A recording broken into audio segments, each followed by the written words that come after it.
All right, well, good morning, everyone. I want to get started. Just wanted to welcome everyone to the UBC Learning Circle. That was Mika. Hi. Hi. We've got a full house, actually. It doesn't look like it on the screen, but this is a fun party. So, welcome. We are the UBC Learning Circle, and I wanted to acknowledge that we're based on the ancestral, traditional, unceded territory of the Musqueam people. We are generously funded by the First Nations Health Authority. And the UBC Learning Circle, by the way, is a part of the Center for Excellence in Indigenous Health at the University of British Columbia.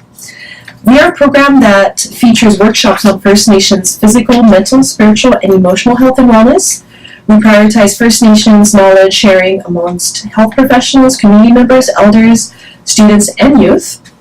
And just so you know who I am, my name is Aurelia Kinslow. I'm the Education Coordinator here at the UBC Learning Circle. I'm also a PhD candidate in the Faculty of Education here at UBC. My origins on my mom's side are Cherokee, Choctaw, African American, and Scandinavian, and I'm Ukrainian on my father's side. Joining us today, our guests, we've got Mika Taylor, who's not in the frame, but who's here, Tara Drage, who is here. She's from Enrollment Services. Both are from Enrollment Services. Mika Taylor is the Associate Director of Strategic Aboriginal Enrollment Initiatives at Enrollment Services, and she will be moderating some of the questions that you have today. Tara Drage is an Enrollment Services professional and a member of the Aboriginal Student Finances team at UBC, Vancouver. Chet Montague is Recruiter Advisor, Aboriginal Students. And he is joining us today from the Okanagan. Whitehorse. Oh, Whitehorse, sorry. He's in Whitehorse. They can hear you. And Randy Grice is a fourth-year student at UBC Okanagan. Got mixed up there. All right, so just to give you a brief summary, this workshop today is designed to introduce the range of options available to help students start their applications to post-secondary education. This is for you to learn more about pathways programs such as the Aboriginal Access Studies and the UBC-Langara Aboriginal Transfer Partnership.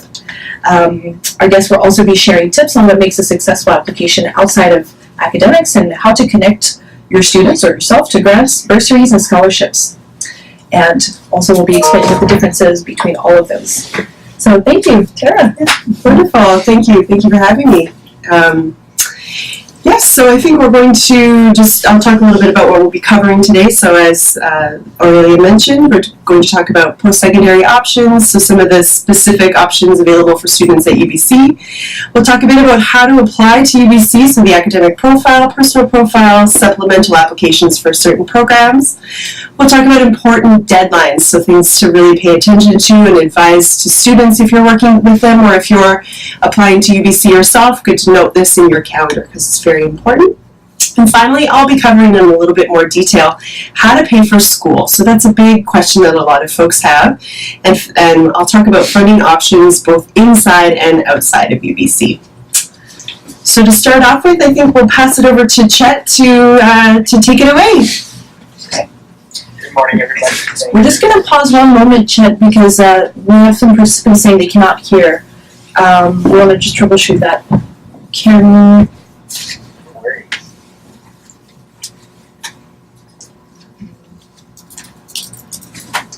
I think we're good on our end, Leah. If you could turn up, press connect to audio and turn up your volume.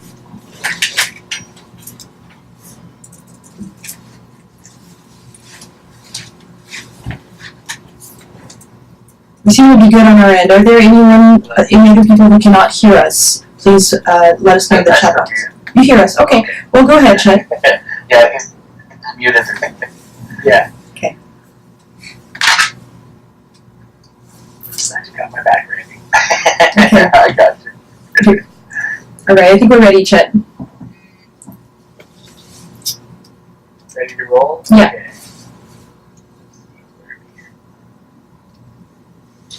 Alright, so for those of you guys, hopefully everybody can hear now. My name is Chet Manag. I'm from Bulsary First Nation, and I'm here to talk to you guys about some of our post-secondary options at UBC and just post-secondary options that are available for Indigenous students at different different times in their life.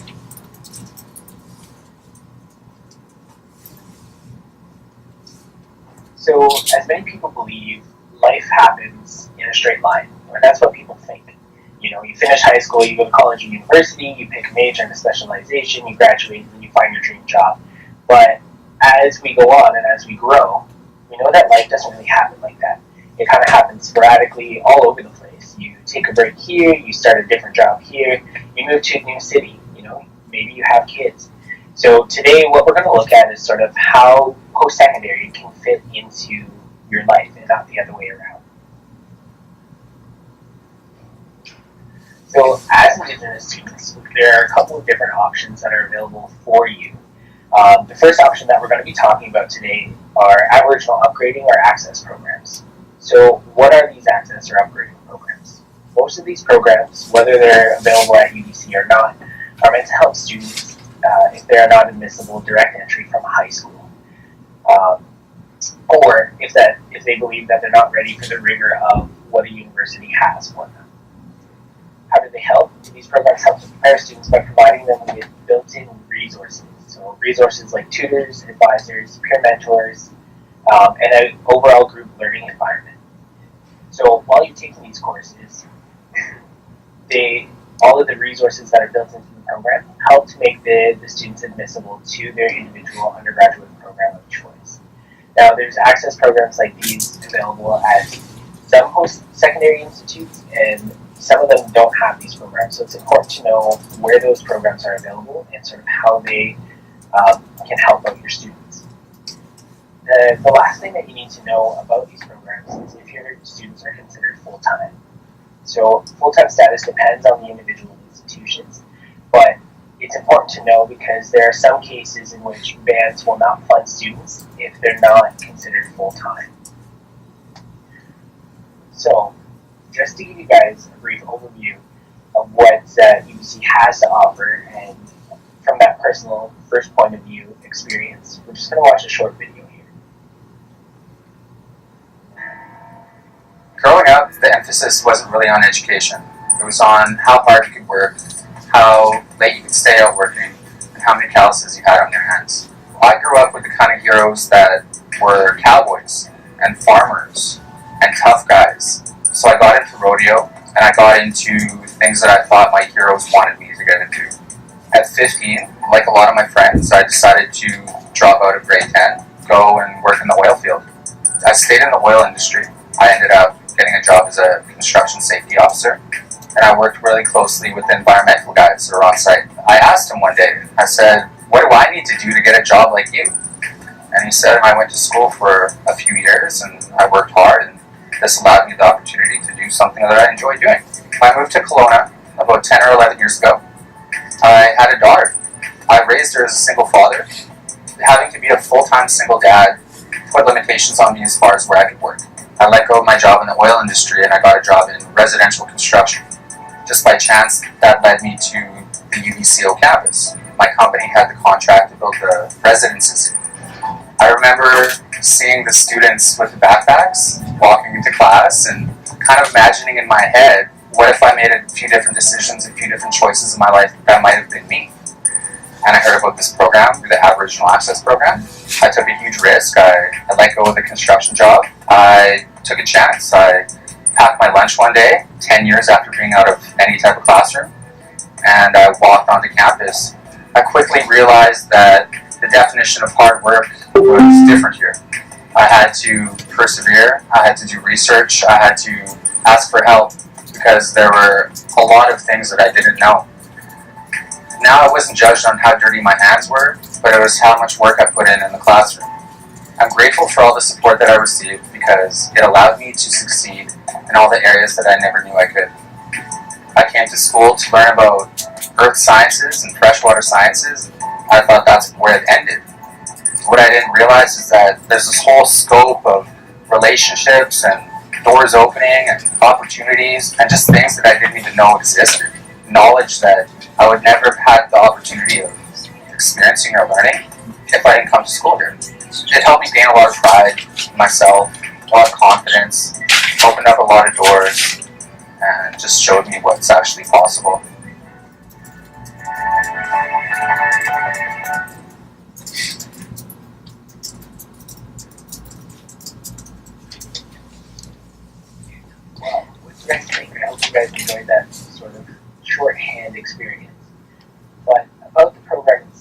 So specifically at UBC, we have the Aboriginal Access Studies program on our UBC Okanagan campus. Now, the program itself, from the program itself, students can apply to an undergraduate degree program upon the completion of 18 credits or 6 courses. So the way the program is designed, you're designed to take 3 courses each semester with all of those built-in resources to help you succeed in those courses. And if students achieve a minimum of 60% in each course and fulfill the program requirements, they will then be admitted to the program of their choice on the Okanagan campus. So every faculty accepts students from the Aboriginal Access Studies program on the Okanagan campus. So this is a really great stepping stone for students to be able to access university post-secondary education. Now, things about the Access Studies program, it combines both academic and non-academic activities for a rich and full-time schedule. Now, that being said, the advisors that work in the Aboriginal Access Studies program are there to help students succeed. Right? They're there not only to provide those supports, but also to make sure that they understand sort of how they all work together for that overall experience. Now, that was one option. Another option for students, and depending on which pathways they're in currently in high school, is to be able to transfer. So if a student's interested in going to college first, then that's not necessarily a bad thing. All right? It is a good thing that students are still trying to pursue that post-secondary education. And if their end goal is to get into university, then transferring sometimes is better for them to be able to prepare. So students who decide to attend college first usually have plenty of benefits. Some of the reasons why students are successful include that they're able to maintain relationships. They're possibly living with parents, maybe working part-time jobs, saving money. A really big one is building maturity. Coming out of high school at 17 or 18 and going to post-secondary, moving away is hard. And building maturity or having that opportunity to build maturity in a college setting, maybe while you're living in your home community, is a huge benefit. And it's going to benefit you for the rest of your life. One of the biggest things that we see, especially for that young age, are eating and sleeping patterns. So students don't necessarily follow the same eating and sleeping patterns when they move out on their own. So being able to fall into a sleeping and eating pattern that helps them while they're at college or while they're living at home is another great way to use those experiences and bring those to you when you're transferring into the university setting. And lastly, developing applicable skills. So any skills that you develop in college or in that post-secondary setting are going to be applicable to you when you transfer over into university.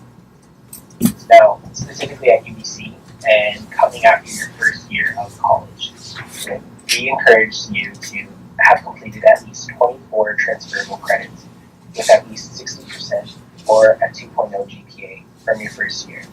So you can find more information, and we'll talk about where to find this more information online and in our online resources as we go along. One of the programs that we have specifically for transferring from college and from Langara College for Aboriginal students is the UBC Aboriginal Transfer Partnership with Langara. So we recognize that the colleges suit the needs of students specifically, and Langara does a really, really great job at supporting their students as well as supporting them on their transition to the University of Vancouver. University of British Columbia and Vancouver campus, sorry. So within this partnership, all direct entry programs at UBC Vancouver are a part of this partnership. Right? Students need to maintain a minimum of 2.67 GPA, so it's a little bit higher than the overall transfer GPA, but there's a reason for that. When you complete all of your specific requirements at Langara, you're guaranteed admission to UBC. Also, as students transferring from Langara, there's a possibility for you to be accepted for any sort of transfer scholarships and our Centennial Scholarship entrance. We'll get into that a little bit later in the presentation.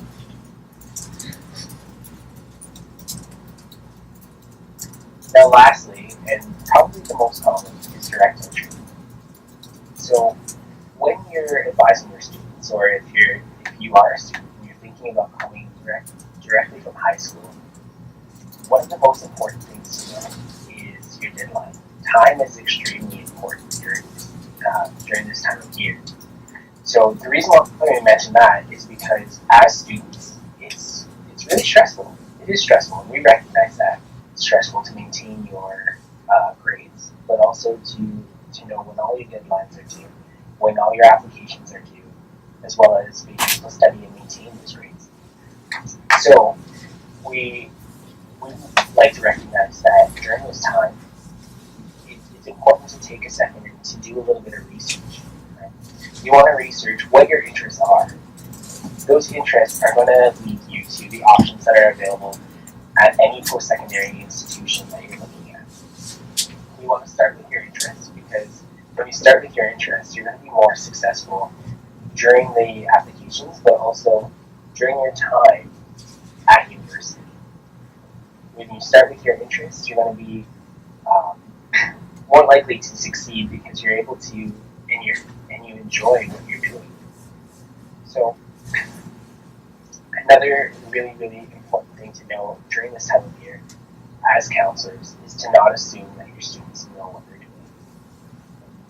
You can have the brightest student in high school, he or she can be applying to one of the most prestigious universities ever, but to assume that the student knows when the applications are due, knows when any sort of supplemental applications are due, will not put them in a good spot. It's important to always consistently check up with them and to be able to remind them when things are due. A really important thing to know is that when you're applying to post-secondary education, this time of year is extremely important because we're approaching all of the deadlines for university and all of the deadlines for colleges, especially if you're coming direct entry from high school. So we've talked a little bit about all of the different pathways that students can get into, but how to apply? This is an important question for any counselor or any student that's looking at going to post-secondary education. There's different parts of the application that you need to be aware of. So one of the most important parts and what we call at UBC is the academic profile. Now, usually in most post-secondary institutions, this academic profile is based on transcripts. So the academic profile is just your overall high school experience, where you let us know which courses that you've taken as well as the marks that you've gotten in them. This academic profile is going to be used to assess your preparedness for all of the programs that you're going to be applying to, as well as going to be used to make up your GPA to be admissible into school. The second part, and this is really, really specific for UBC, is the personal profile. The personal profile is not common in all institutions, but UBC uses this for all programs and all faculties to get to know students as individuals outside of their academics and to introduce themselves to us. We have readers who are trained to go through these short answer questions and go through the answers that they're providing for us, so we get to know them as individuals as well.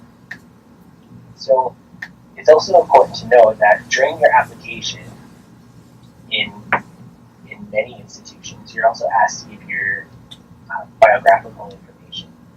So during this part of the application, there's usually a self-identification question for Indigenous students. It's important to take the time to self-identify as an Indigenous student. So the reason why we mention that is because at institutions, they use this information to provide you with all of the resources that are available for Indigenous students. And if you don't self-identify, then there's no way for the institutions to provide you with those resources. So keep that in the back of your mind. The last part of applications, and it's really dependent on which programs that you're getting into, are the supplemental applications. A really, really common supplemental application is in the form of a portfolio or an audition for any sort of performance or arts style of degree or style of program that you're interested in. So these supplemental applications are due at specific times, and when you're applying to those individual faculties that ask for any sort of portfolios and auditions, they let you know times and dates when you're able to actually go out and provide that information for those different faculties and for your admission. So at UBC specifically, we have a couple of things, and guys, I know I'm talking a lot here, so feel free to pitch in or to provide any sort of additional comments that you will on this section. So the personal profile, we have some tips. So before you submit your application, we ask that your students reflect. So reflect on the instance that they're going to be sharing with us. What was it? Tell us what it was. You want to read your submission. Right? Any sort of grammatical errors are going to put your students in a different category. And then you want to review. All right. The most important thing to do, though, during this personal profile is to reflect. Right? You want to get to know what you learned about the experience, as well as what it means to you and where it's leading you. Some possible topics for the personal profile are community and family involvement, roles in your community, extracurricular activities, sports, hobbies, leadership, resilience. Right? Let us know what these things mean to you, what they mean for individuals.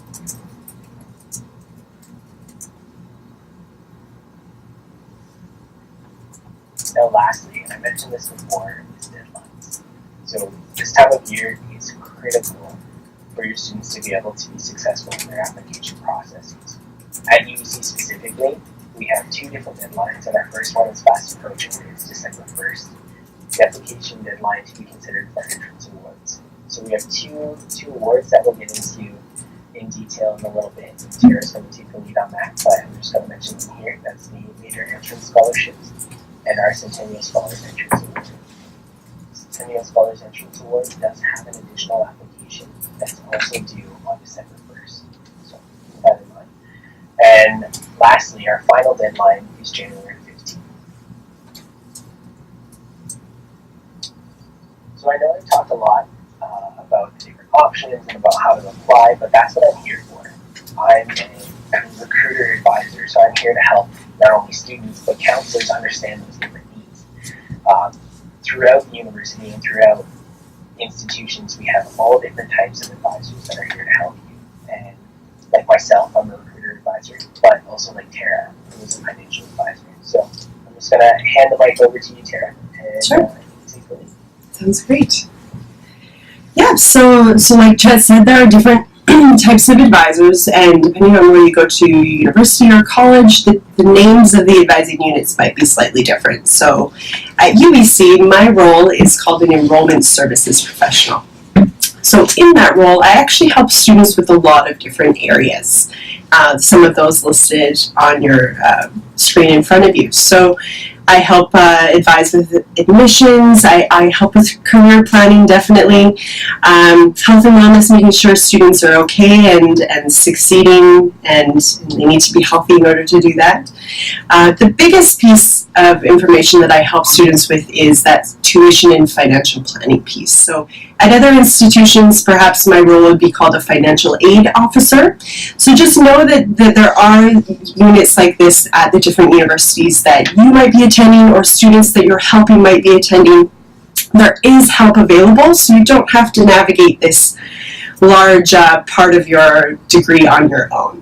But I want to go over a few of the basic funding options that are available, and sometimes it's good to be aware of that before students start at different institutions, because deadlines often are before the start of term. So it's good to flag for students that you're working with to be thinking about how to pay for school prior to the term actually starting. Right here? Yeah, great. So this is a great sort of visual to showcase some concerns that current students at UBC have. So at UBC we have a survey that goes out to first-year students called the New to UBC survey. And from that survey, we've realized that scholarships, bursaries, and grants do fund many students on our campus. Specifically, 81% of Aboriginal students rely on this kind of funding, so it's important for you as advisors to have a bit of a sense of what are the differences between scholarships, bursaries, and grants, and how to help those students navigate. So 1 in 4 students reported on the survey that they wanted to know more about budgeting and financial planning options. So it's good to start that nice and early so that you can really resolve any stress leading up to the start of term. You know, coming to a new university, you have to think about living in a new place potentially, meeting new friends, working with professors, and so to not have to worry about the financial piece will really help students to become successful. So knowing your options, having a plan are really important so that you don't have some surprises that cause you to perhaps perform less than you successfully than you'd like to in your courses. So that's why we want to go over some of this today. So here is an overview of some of the resources that are available for students. So there's sponsorships through First Nations or Indigenous bands. There's scholarships available, and Chet talked about some of those. There's entrance scholarships, but there's also scholarships available for students who are current students, and they can apply for those both within UBC and outside of UBC in different award portals, which I'll talk about in a bit more detail. There's government student loans, so that's a great option for many students. Typically, students need to apply through their home province to get funding. And the great thing is that although that you do get a loan, you're also getting grant funding that you don't have to pay back. And that funding is only available to folks who apply for student loans. So that's, again, the government grants down there. Bursaries are also an option, and we'll go into that and how that looks at UBC specifically, but I do know that bursaries are available to students in all institutions, so this isn't just a UBC specific option. And then, like I said, at every institution there is a financial aid office. So I often work with first year students, and we just sit down and talk about, here's how much money you have, here's how long it needs to last, here are your fixed costs, here are costs that are a bit optional and maybe have room to be modified. And we sit down and figure out, okay, with this plan, will you have money in February, March, April? No? Okay, we need to look at switching this up. And so we have those really candid, transparent conversations where students can really explore how to make sure that they're feeling like they have a really good financial plan. So I'm going to go into some of these in a little bit more detail. So first off, the scholarships and bursaries outside of UBC. So these are available to students no matter what institution you're applying to. I believe probably in BC is where they're available for BC students. So the Irving K. Barber Scholarship has Aboriginal and Transfer Scholarships. So if you're interested, you just would need to Google Irving K. Barber Scholarships, and there'll be some more information available to students. And in addition, the New Relationship Trust Foundation also has scholarships for Aboriginal students. Inspire is a really amazing portal to check out yourself as advisors as well. If there's any students tuning in today, this is a great portal for you to find opportunities for funding. There's 2 application deadlines each year, June and November. You do just get to apply once per year, but they do give you that opportunity to apply twice per year to make sure that you have access to funding. I highly recommend that you check out this portal just to become familiar with it, get to be familiar with the language and what types of awards are available and for how much. Royal Bank also has scholarships available, so certainly worth checking out. The Canada Scholarships portal is one that I send to almost every student that I connect with to check out. So you can search for different scholarships depending on faculty, year level, where you're from. So it's worthwhile to apply because some of these awards do not get applied to, or not very many people apply. You might need some help with a letter of intent. Some scholarships may require a reference letter, so that's stuff that you could work on now with your students or work on over time over this next year as they're also applying to different institutions. And the First Citizens Fund student bursary application is also available. So just maybe make a note of these to do some research on your own, but these are scholarships and bursaries that are available outside of UBC that many students don't pursue, and we really want to recommend that you advise to students that they do. All right. So Aboriginal community sponsorship is the next piece that I want to talk about. So just like any application, it's always good to start nice and early. So some sponsorship applications can take a number of months to process. So sometimes students will wait until September to start this process, and that means that they may not have funding secured for a couple of months. So it's a good idea for students to start thinking about this perhaps in the spring, or maybe when they're getting their offers of admission to different institutions. This is a really good thing to add to the to-do list nice and early. You want to make sure that you're aware of your contract and what you're responsible for. So I do know that there's some students who don't realize that not every fee is covered. So specifically, sometimes health fees are not covered or UPass fees are not covered. So it's good to be mindful of what the contract actually says so that your students that you're working with, or if you're a student, you're not shocked by a last-minute financial hold or fees that you have to pay and maybe you hadn't budgeted for. So good to keep an eye on what the contract is and what the sponsorship is agreeing to pay for. There are options for Inuit students and those who are First Nations without membership in bands, so there's a good link there to check out if that applies to you.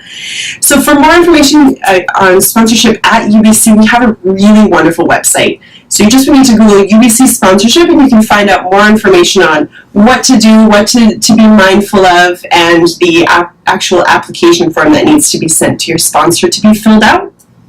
So that's sort of the basic outline of this process.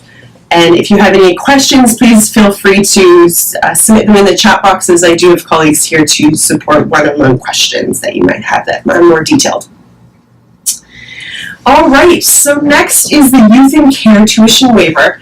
So this is available to students in almost all major institutions in BC. In order to be eligible, you need to be a resident of BC, you need to be pursuing your first undergraduate degree, and you need to be admitted to an eligible program within Vancouver or the Okanagan campus. So with the NDP recently being elected, some of the policies within this waiver program are under review. So new policies are hoping to support more students. So there used to be some restrictions around when you were in care and what that would mean in terms of eligibility. If you were in care and then adopted, that sometimes meant that you weren't eligible for funding. So the NDP government is really working hard to open up these policies so that more students can access this funding. Another big change is that previous to the new government in office, UBC or other institutions were covering the cost of these waivers, and now the government is doing so. So that's great. So hopefully that means more students can access this great funding. Essentially, it means if you're eligible, then you can have your full undergrad degree paid for, which is pretty attractive, and it's just worth putting your name forward and accessing these funds. If you want more information about tuition, Youth in Care tuition waivers at UBC, I recommend you contact my colleague Holly Nugent. Her name is listed down below and her email as well. She is definitely very knowledgeable on this, and she has kept her ear to the ground for any new policies. It's currently under review, and I wish I had more information to share with you about these new policies, but unfortunately they're still working on it, so I don't have a lot more information to share. Former Youth in Care can also apply for entrance awards and scholarships, including the TENNIAL entrance award, which I will be talking about in a moment. All right, so any questions about Youth in Care tuition, do use the chat box if that's something that you're more interested in knowing more about. All right, the next piece of funding that's available to students regardless of where you're attending is government student grants and loans. So as I mentioned when I was first introducing some of these options, Grants are only available through the government if you do apply for a loan. So that is something that's worthwhile. I know that sometimes it's not always something that you want to do is take out loan funding when you're going to university, or you might have students who are a bit nervous about loans. I understand that, and that's certainly a common concern that many students have, but it is an option and might be something that that students of yours might want to pursue, so I want to give you a bit more information. It is the best kind of debt that you can have in that there's no interest charged to students until they graduate. So they do need to continue being a full-time student, but no interest is charged until they stop being a student. So it is definitely a more positive type of loan than a credit card, for instance, or even a student line of credit, because interest fees can be quite high for those options. So this is a great opportunity to get some loan funding and then potentially have the opportunity to get some grant funding you don't have to pay back. The other great part about government loans within UBC is that you have the ability to apply for bursaries. So the way that government loans work is they look at your resources. So they look at your income from the previous year, they look at your assets, and they look at your savings. Now, depending on how old the student is, they may look at parents' resources as well. So that's the piece they look at. Then they look at living expenses. So do you live at home? Do you live away from home? Do you have dependents? So some students have kids, so that's taken into account. Do you have a spouse or a different dependent that's relying on you to take care of them? So those are all the living expenses. And from those two pieces of information, they calculate how much loan funding you're eligible for. Now, depending on which province you're from, the loan funding that you're eligible for will look slightly different. And so typically, the loan funding isn't enough to cover all of the expenses. Now, Vancouver is a little bit more expensive than the Okanagan campus, but it's really not going to be enough to cover everything in most cases. So the student loan providers calculate students who have unmet need, they call it. And so that's a need that's not filled through loans or grants. And that's where the bursary comes into play. So UBC has several millions of dollars that they give out to students every year. I think it's in the hundred. It's important for students to get a government grant in order to be eligible. It's recommended that students apply for their loan by July 15th. So that's a big date to kind of be mindful of for students, especially first-year students. They're not necessarily thinking about student loans as they're entering their first year. So it's good to remind students, think about your finances, think about how you're going to pay for your university experience now so that you're not stressed out. The reason we suggest July 15th is when you first apply for a loan, there's a contract you have to sign, you have to bring it to the post office. There's a lot of steps that need to be taken before you can actually get your funding.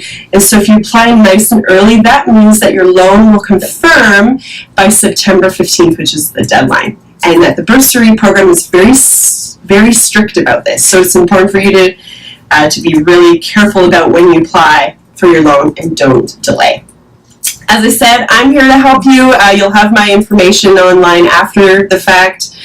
So certainly send me an email or send students my way if you have questions, if they're applying to UBC. But financial advisors are available for you no matter what. And this is specifically what we help students with. So definitely take advantage of the expertise that is at different universities. So that's the biggest kind of overview of government loans and grants. Any questions, just let us know in the chat box. We're happy to help. You do have to apply within your home province. So if you live in Alberta or Saskatchewan, you do have to apply for loan funding through those provinces and not BC. But as advisors, we're here to help with all of that. Sarah, I had a quick question. When it says automatically considered for grants, can you say a bit more about that and what the differences between a grant and a bursary? Totally. We'll address that later. Yeah, no, I can talk about that now. Thank you for the question.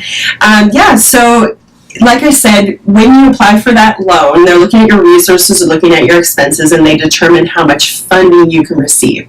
Now, most of that funding will be in a loan, but some will be in a grant. So, for instance, say you're eligible for just under $11,000 in funding, which is a pretty standard amount of money for a student who's living away from home who doesn't have any dependents. probably about 9,000 of that money, or 8,000, will be a loan, and 2,000 to 3,000 will be a grant. So when you are having to pay back your loan, you won't have to pay back the full 11,000. You'll only have to pay back maybe 8,000 or 9,000. So it's sort of, you're automatically considered for these grants when you get the loan funding. They're fixed amounts then. They are, and they are usually determined by the amount of resources that you have available or your parents have available. So bursary is a little bit different, and language can kind of be different depending on what institution you go to. So just kind of take that with a grain of salt. This is sort of UBC language, and it might look slightly different.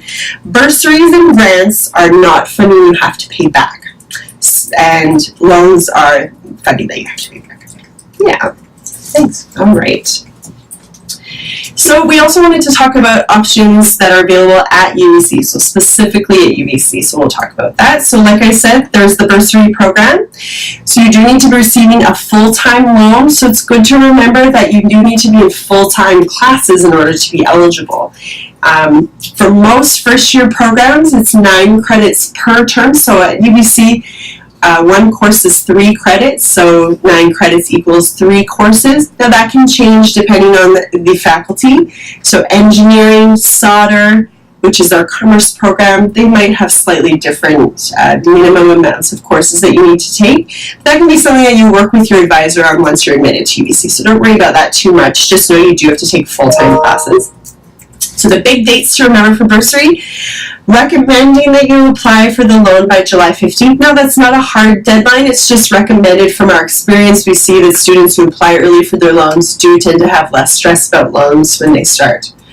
And then applying for the UBC bursary program directly. So for more information, you just need to simply Google UBC bursary program, and more information will come up on deadlines, eligibility, and more information. But you do need to actually apply for the bursary program as well. And then, like I said, you need to have that assessed unmet financial need, which is always adjudicated and figured out by a loan provider. UBC doesn't do that calculation. So that's sort of up to you and your loan provider to work that out, but we can certainly help advise and advocate for you. All right. So some other tips to think about. So bursaries you're eligible for those every year. The biggest things to remember are the deadlines. So every year you can apply for a bursary through UBC, which is great. So it's not just a one-time award. Again, also in UBC, there are awards specifically for Aboriginal students. So you are eligible for all of these awards if you're a student. So here's some of the ones I want to go over. So there's entrance awards, as we went, as Chet mentioned earlier. So there's major entrance awards. So those are merit-based awards. So that depends on your grade point average coming into UBC. So those are pretty highly competitive awards, but it's definitely worthwhile for you to make note of them.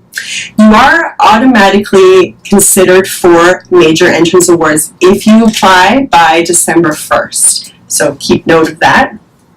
There's the Musqueam First Nations Scholarship, which is also an available option for you. I believe it's for students who come from the Musqueam First Nation.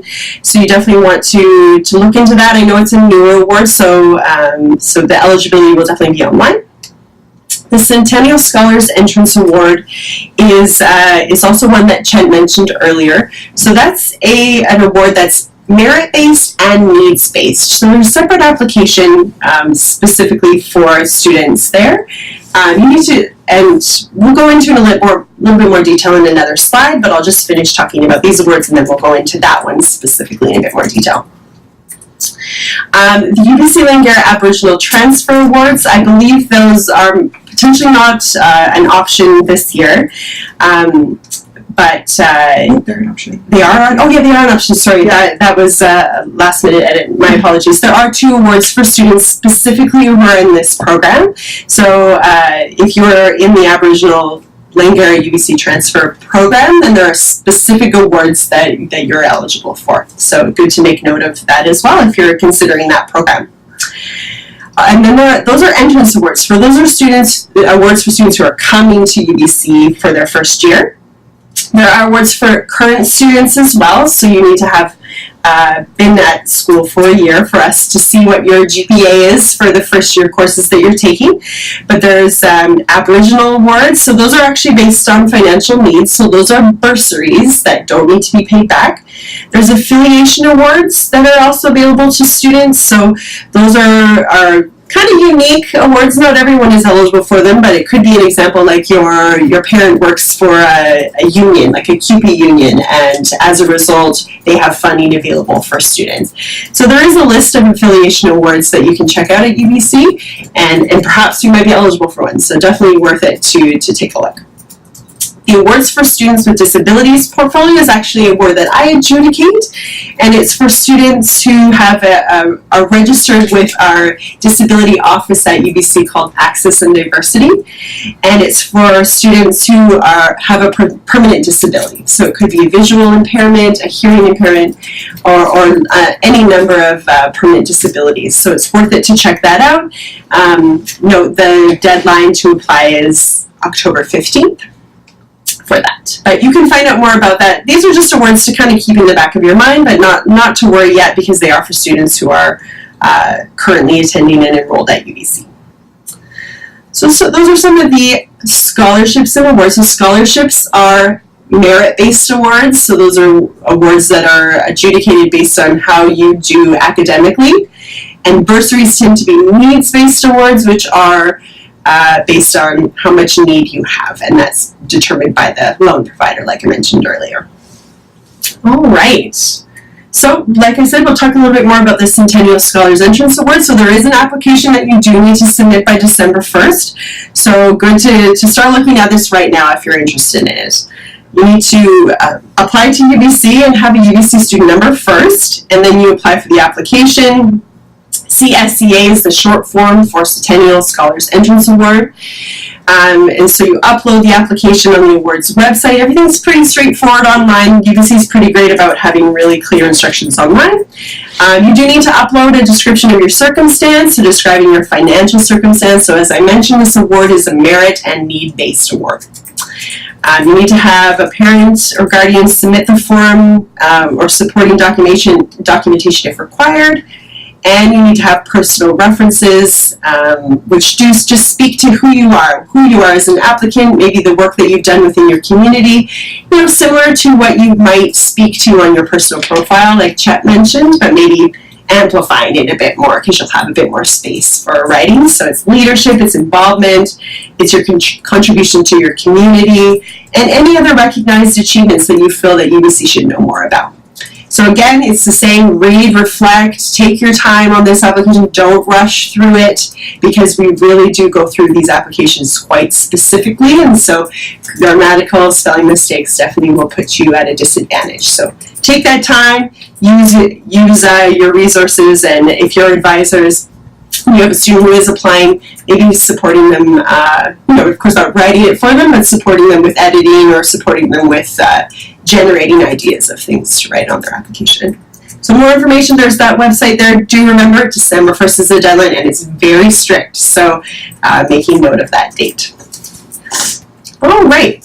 So some other funding options that aren't necessarily scholarships or awards or bursaries are some of our programs that we offer. So faculty co-op programs are an amazing opportunity for students to get real work experience at the same time as they're attending school.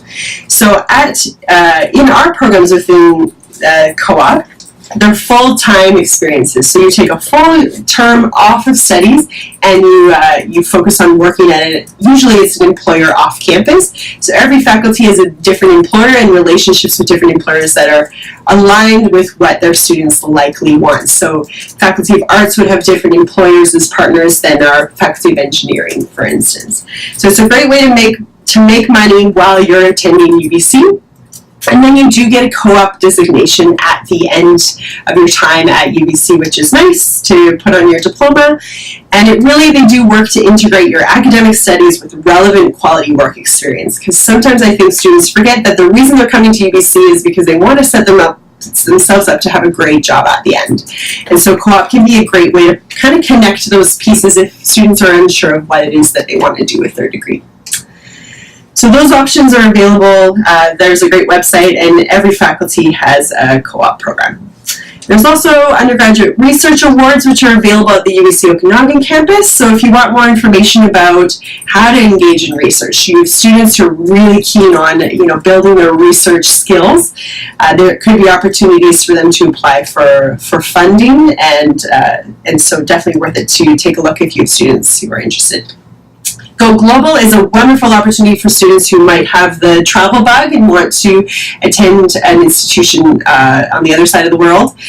Students who go on experiences like this will end up paying UBC prices to take courses in Switzerland or England or Australia or Hong Kong, lots of different places.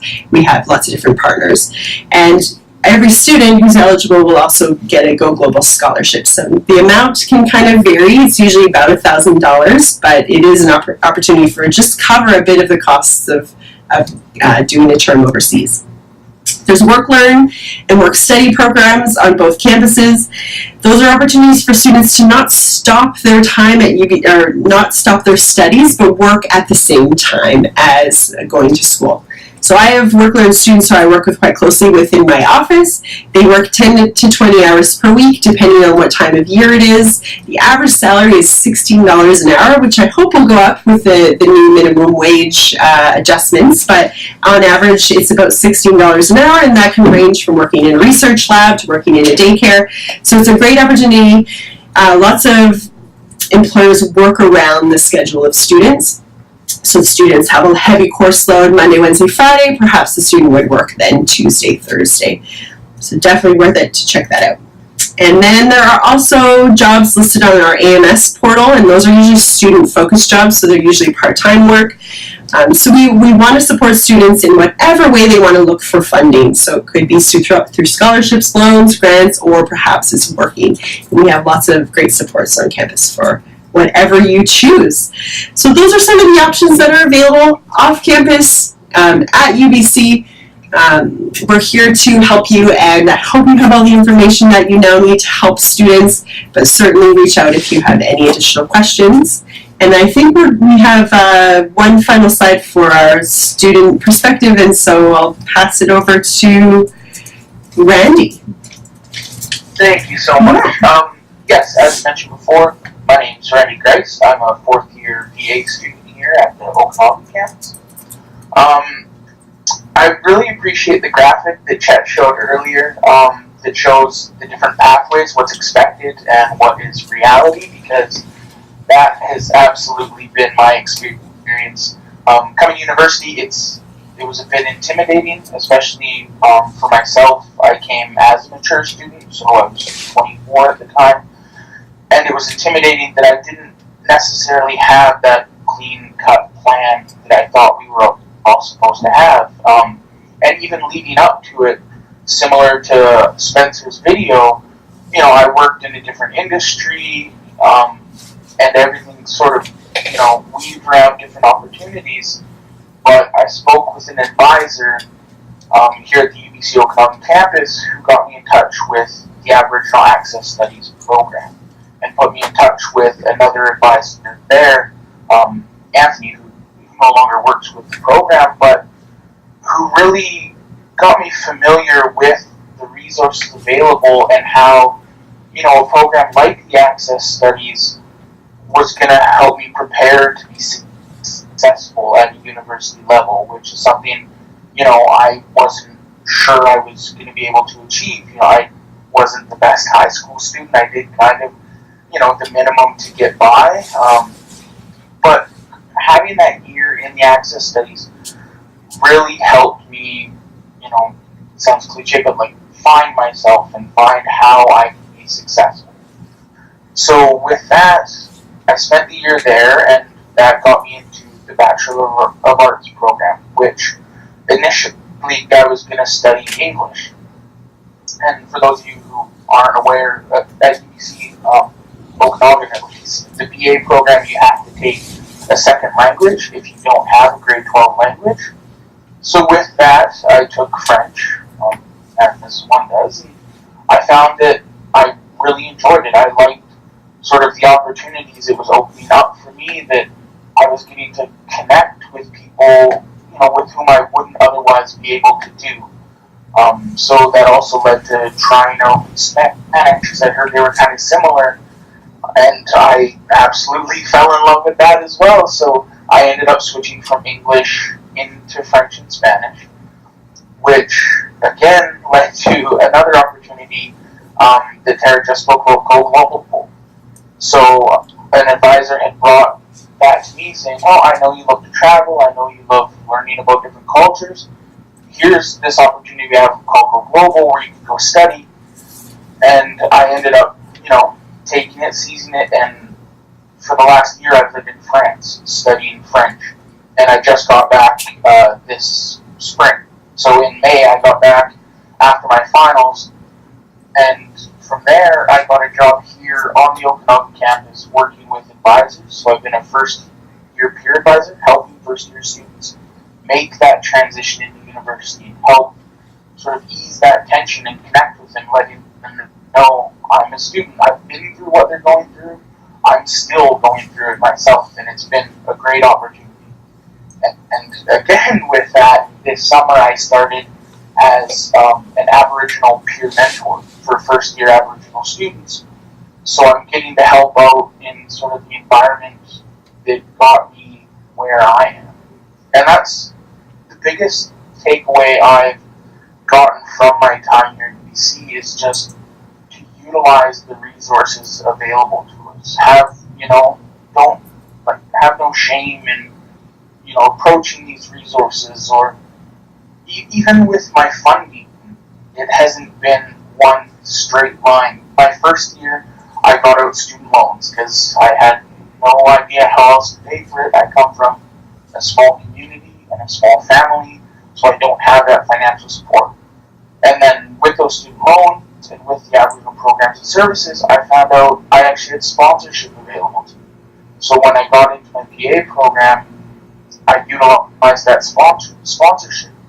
And now this year, because of these opportunities that have presented themselves to me through being at UBC, I'm paying for my schooling myself this year, and I've utilized scholarships and bursaries and grants as mentioned. And again, it's just making sure, to utilize the resources available, but then also not giving up at each term. As we saw with the graph, so many things sort of interweave throughout our lives, but one thing I definitely tell first year students as their first year peer mentor, or as their first year advisor, is that every hiccup you run into, even if it's something as you feel as severe feeling, it's not necessarily a failure, it's just a delay.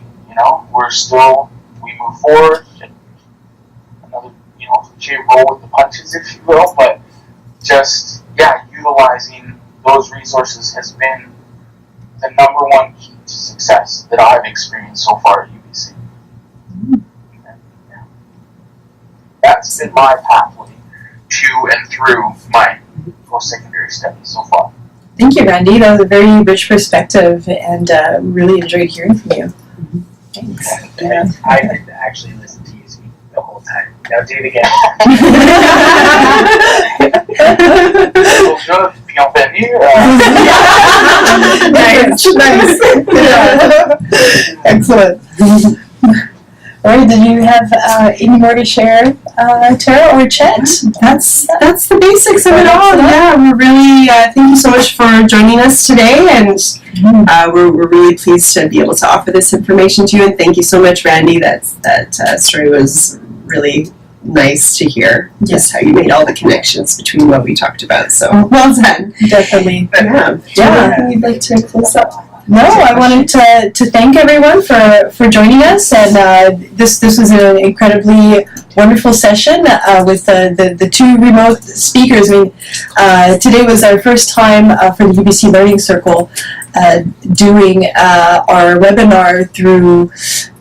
Sorry about the switching of slides. Doing our webinar through WebEx. So you are our founding participants of the UBC Learning Circle using WebEx as opposed to Adobe Connect, and so we're really happy to have had the opportunity to have you in this manner. It was really fun and enjoyable. So I just wanted to let everyone know about the 2 learning circles coming up next week. We have 2. Usually we only have 1, but next week it'll be for November 7th, which is a Tuesday. We're going to be streaming live from the Center for Teaching and Learning and Technology, CTLT, at UBC, it will be just like a UBC Learning Circle, except we're going to just be in a different venue, and the topic will be responding to the TRC calls to action, UBC 23-24 Indigenous Cultural Safety Interdisciplinary Learning Experience. So that will be a very rich session as well. We hope you can join us at 10 a.m. And on the Thursday, November 9th, we're having back again, Protecting and Restoring the Sacred with Chief Phil Lane Jr. and Corinne Stone. We had them at the UBC Learning Circle before, and everyone was very pleased with their session, so we're having them back again. We're very happy to be joined again by them. So with that said, I just wanted to thank everyone at UBC Enrollment Services, Randy Grice, who joined us from afar, the whole UBC Learning Circle team, as well as Stefan Mladenovich, who helped us with some technical things earlier on. And thanks so much. I hope to see you next week. Thank you so much. Cheers.